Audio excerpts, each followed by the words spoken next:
And we're live.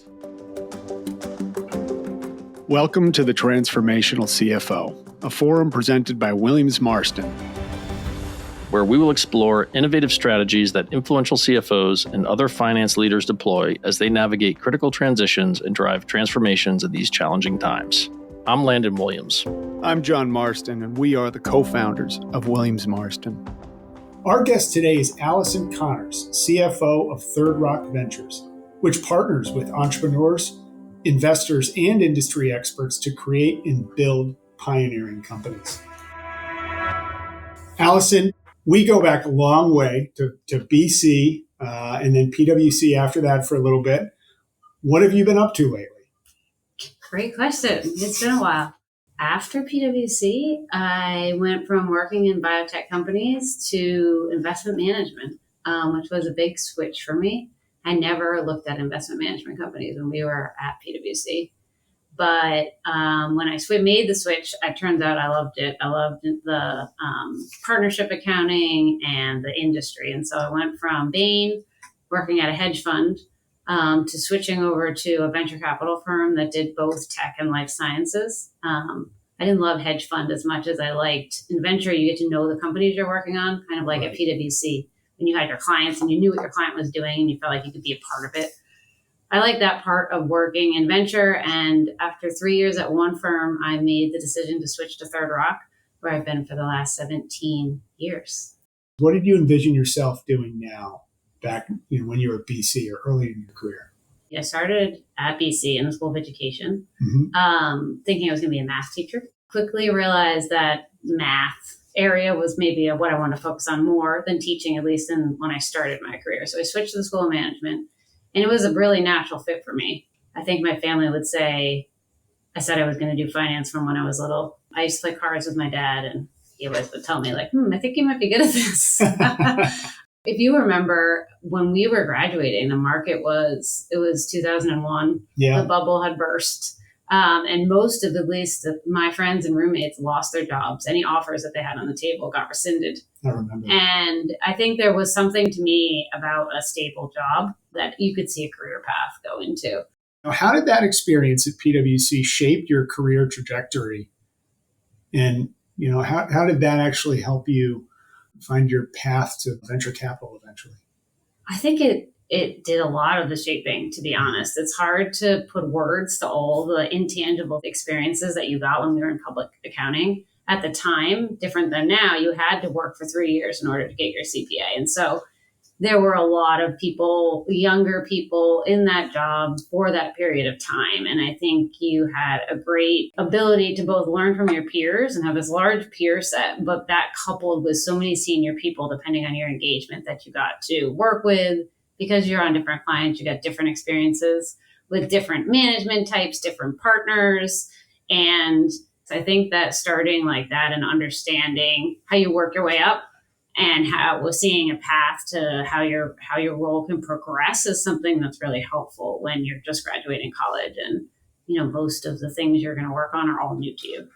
So what prompted your move from PwC to that world of venture capital? As we talked about, you went to Bain and then venture fund after that. And tell me a little bit about the opportunity that drew you there. When I was at Bain, I was very young and I didn't know very much about investment management since I knew nothing about it. I started in a hedge fund, and while my experience there was great, the hedge fund just didn't feel like the right fit for me. I think had I been more experienced, I wish I had voiced that and shown interest maybe in another group. And I bet there would have been receptivity to that, knowing how the organization works. But I was too young to even think about that at the time. So instead of pursuing opportunities within, I felt like one of the things I was missing was understanding your client or knowing what you were investing in and kind of getting behind it. And I think I was really lucky when I was at PwC. It was a public biotech company that had tracking stocks at the time. And it turns out that one of the drugs they made, my cousin actually ended up taking for thyroid cancer. Wow. Which is just really cool and rewarding. And it's something I still think about today. And it's probably one of the reasons I've stayed in life sciences and biotech is that that example, I have like 3 more that's happened in the time that I've been here. But to be a part of companies that are trying to make an impact on patients is something that is so meaningful and makes my work at least even more interesting. I think accounting, finance is accounting and finance, but doing it in a space where you feel like you're making a real impact and driving value for patients makes it, I think, making going to work just better. Yeah, that's really special. A big part of your team must be driven by that sort of broader picture alignment. Absolutely. I think certainly the investment side, the scientists, PhDs, doctors, partners, but I think even people that have been drawn to come onto my team have really found that the mission is something that they can get behind and is important to them. And it's probably a differentiator for why maybe they've chosen a role at our firm versus a different firm. So you went into Third Rock as an accounting manager. You rose to controller and then eventually to CFO. So can you walk us through the journey a little bit and highlight some of those key lessons that you learned along the way? Sure. Yeah. I'd say most paths are not linear. That's something that I keep learning the older that I get. Yes. That it's okay to go up and down or to have circles or to just one point just doesn't usually perfectly get to the other point. When I look back, I don't think that's a bad thing. I just think there are phases that you go through that you just are in different periods of your time. For example, the amount of time I was in certain roles, like it varied. I think I was there as an accounting manager for a few years before I was promoted to controller, but was the controller for a long time before I was something else. And I've never been overly title driven. I think one of the reasons I've stayed at my firm so long is I've always said every year I'm doing something different. Every year I have a new challenge.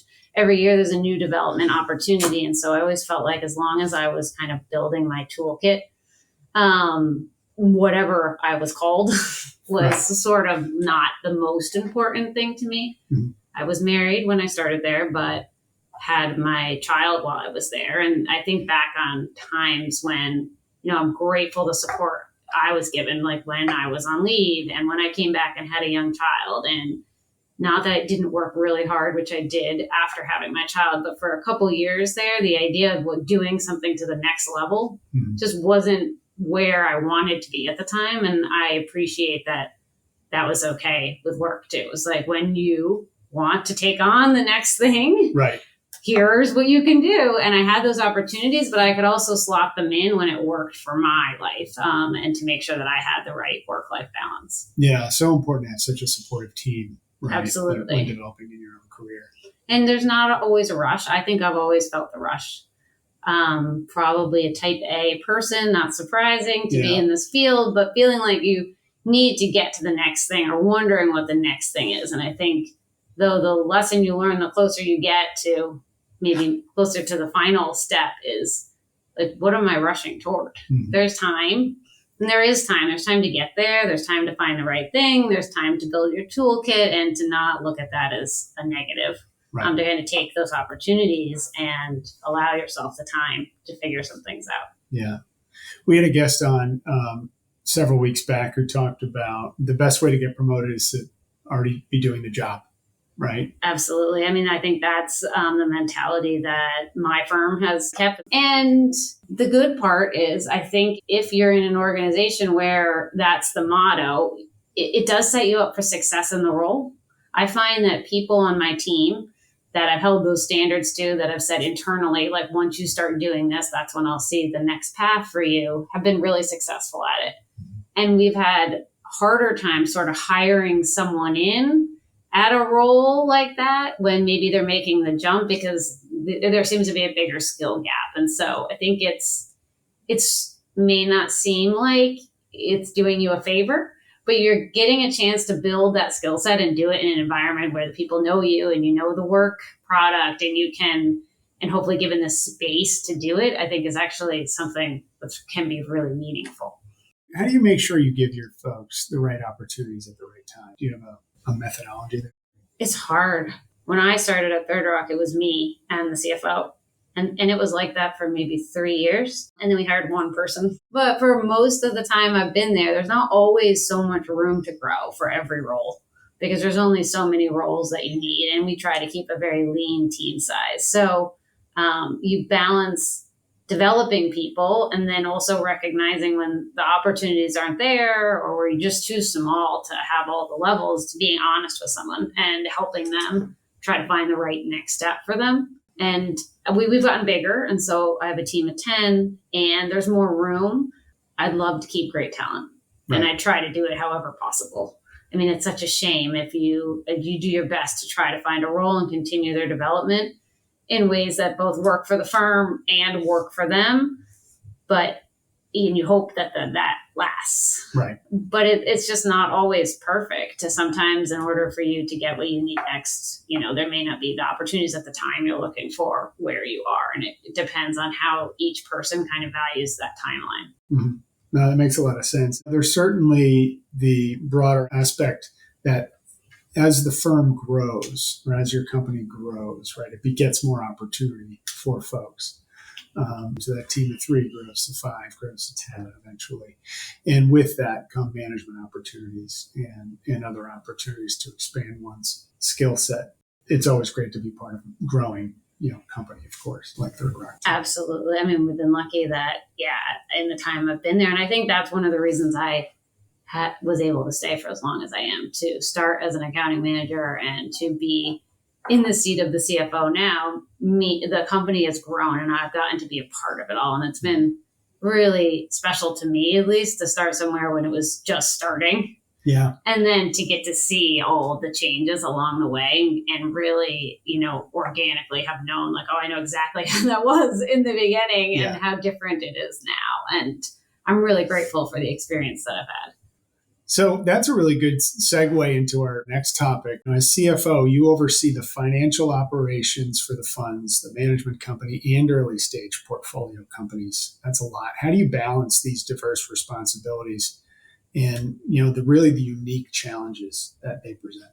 I agree. It is sometimes when I take a step back and I think about the different hats that you wear. I also think it's why I like my job. Yeah. I think wearing the different hats, and it's a fast-paced environment. There's a lot of deliverables at the same time. I have seen people that works well for and other people that does not work well for, because you're not able to kind of stay in one lane very long. For me personally, I think the way that I've remained happy where I've been and have stayed so long is because I get to wear all those different hats. And that's where I find, I guess, the energy and the excitement in the role. Getting a chance to see our funds and our management company and our FP&A and our portfolio companies. I know exactly why we do everything, why we do it, at the timing we might do it, what the reason is, how one decision affects another side. And I find that has been really helpful for my own career growth. And when I'm now in the seat I sit in, how I look at things, because I understand the impact at so many different levels and I can see how other stakeholders,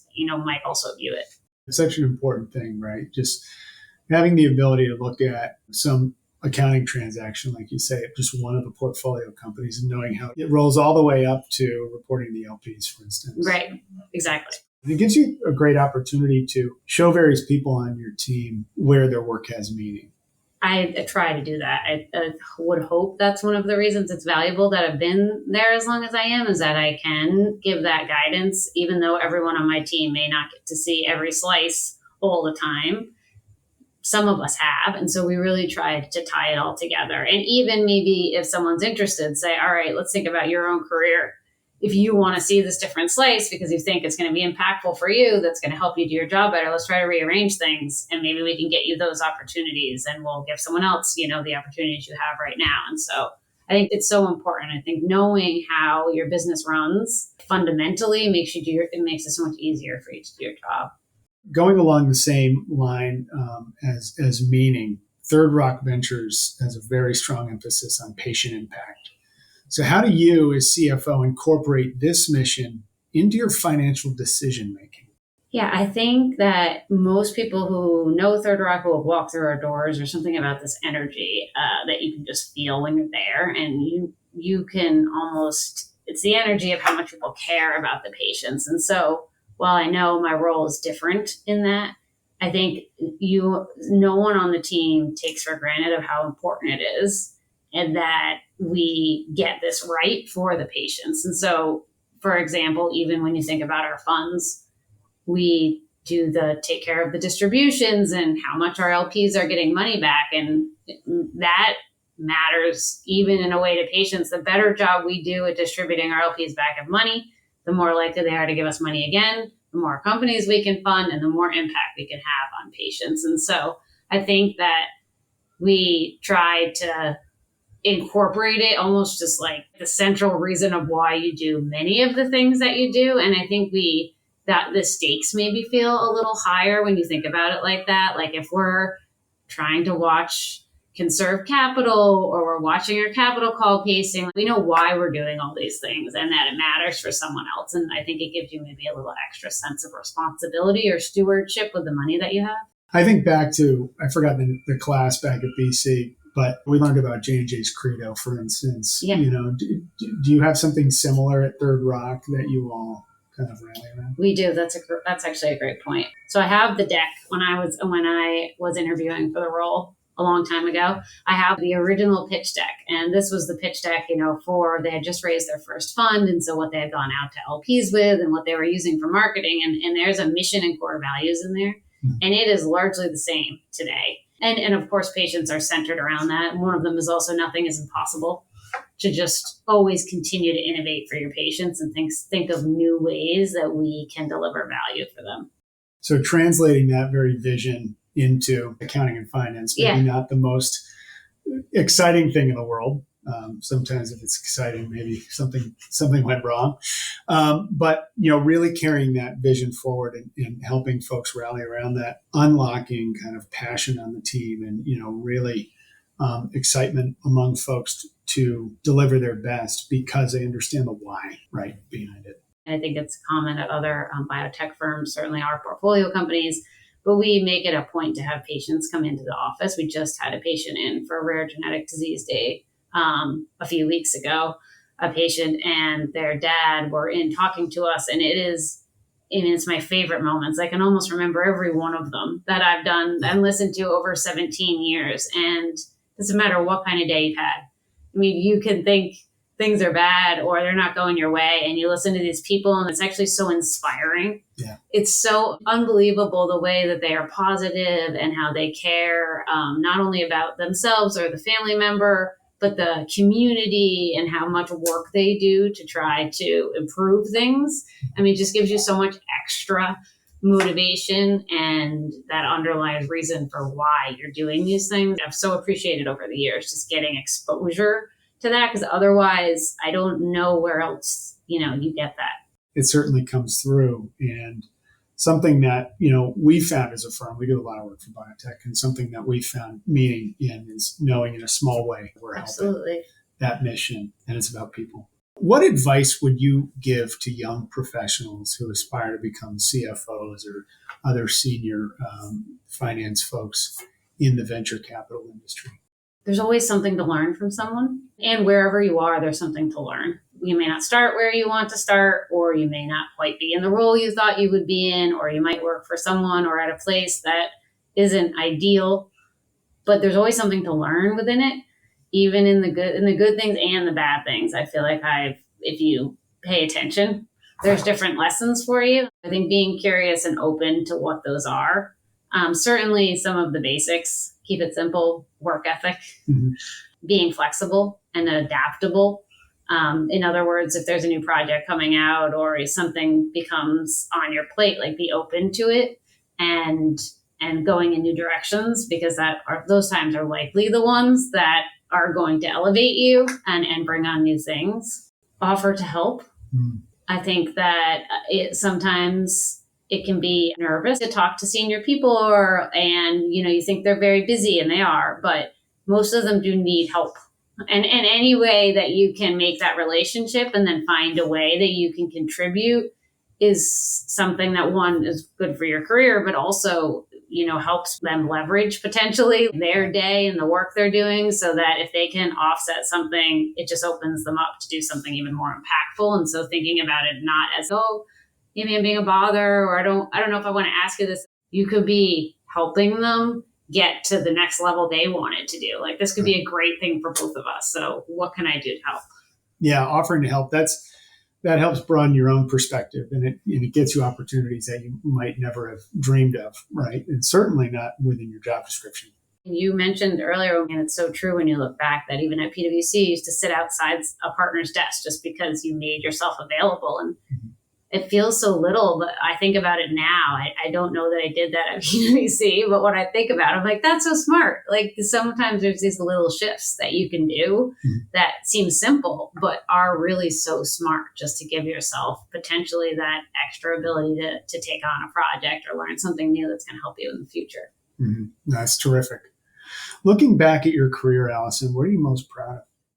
I feel a lot of pride about, I think it's unusual to stay at a job as long as I have. And that comes with some things I think are easier and some things are harder. For example, sometimes people view you as the thing you started as, not the thing that you've grown into. And that's kind of understandable. Think about your siblings, and sometimes you think of them as your siblings you grew up with, right. And then they become older, and it's hard to shift the relationship. There's pros and cons, but I've had a front row seat to watch Third Rock evolve and get to see all of the value we have created for patients. And I think that I'm very proud of sticking with it and staying there for the long term, and a chance to be a part of something that I know I already look at and it just feel like was important, not just for my own career trajectory, but important in that there are companies that I started that I helped do the books for and ordered office furniture for, that were public companies in Boston that deliver drugs to patients, and their names. When I go to a soccer game, like I'll often see swag of companies that I've done work on and I've worked on, or I've talked to the person. And so just seeing how the ecosystem has even grown, because Third Rock is really based in local areas. So we're based in Boston, and we have a smaller office in San Francisco, and most of our companies in both of those locations. And so I think that to me brings an extra factor that I can see these companies are where I live and do my work as well. And I get to see the impact that they've had on the community and patients. Yeah, now to see these bigger, impactful brands helping patients, but knowing that you started, you might have booked that first journal entry or what have you. And some of them have commercials for their drugs on now, and that's such a kind of a wild ride to think you're like, it worked. It's amazing. We did it. Yeah. Oh, that's really neat. What excites you most about the future of biotech and the role venture capital is going to help shape in that industry?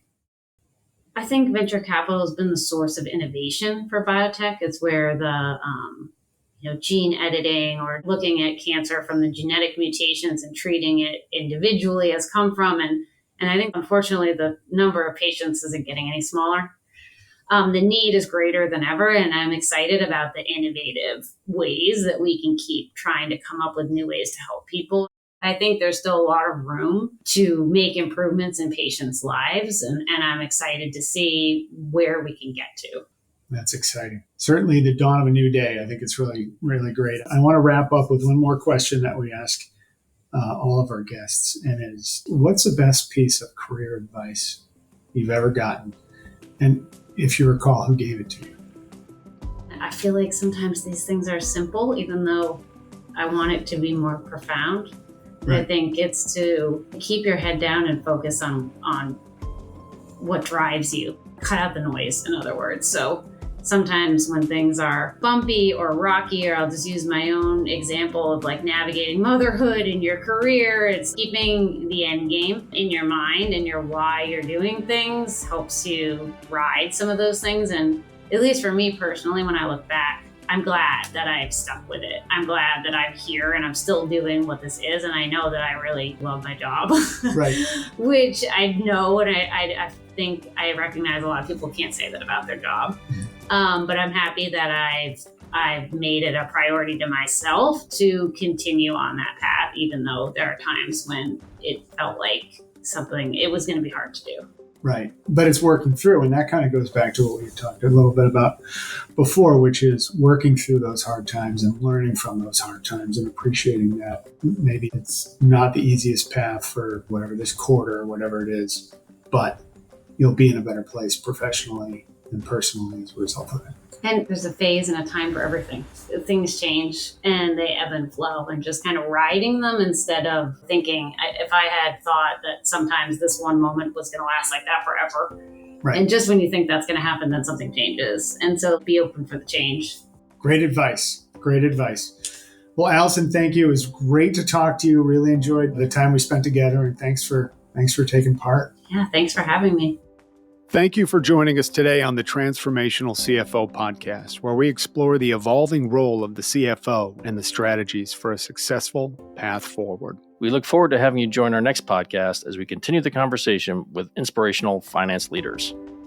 The views expressed in this podcast do not necessarily reflect WilliamsMarston's views. It does not constitute accounting, tax, valuation, or other professional advice or services by Williams Marston, and it may not be relied upon for any purpose. This podcast may not be reproduced or republished in whole or in part without the express written consent of Williams Marston.